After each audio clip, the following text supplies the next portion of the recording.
Bigla na lang ako tinawagan. Basta ginawa ko lang po, actually nakalimutan ko nga yung sa script kasi pinabasa ko sa mga 1 minute dun sa script po. So, Hindi ka naman, feeling mo, hindi ka naman mahihipan ng hangin siya.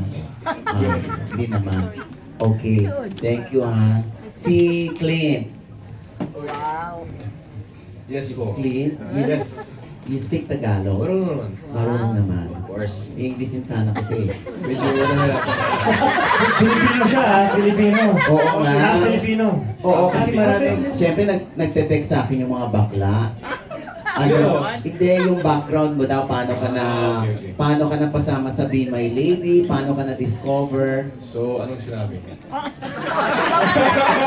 Sabi ko kakausapin ko sa CR. Si Okay, Clint. sorry. Pwede ba makakausap sa CR? Sa conference room? Hindi. Okay. Paano ka na-discover? Simple lang, sa casting and then my script. So, ibig sabihin, just simply through casting, I went there, may nakuha ko ng text message, and I was like, hey man, that's ABS-CBN, so why not? So there you go, I went there, gave my best, and of course, ito na. Okay, ano ang role mo dito? Ako po si Terrence, best friend ni Phil. Okay. So yeah, we're both doing business, so parang internet site creating management. Okay, kanino ka rito nila-love team? Well, si Karen Reyes na hindi dito, andito kasi dyan siya sa, she's in Baguio daw.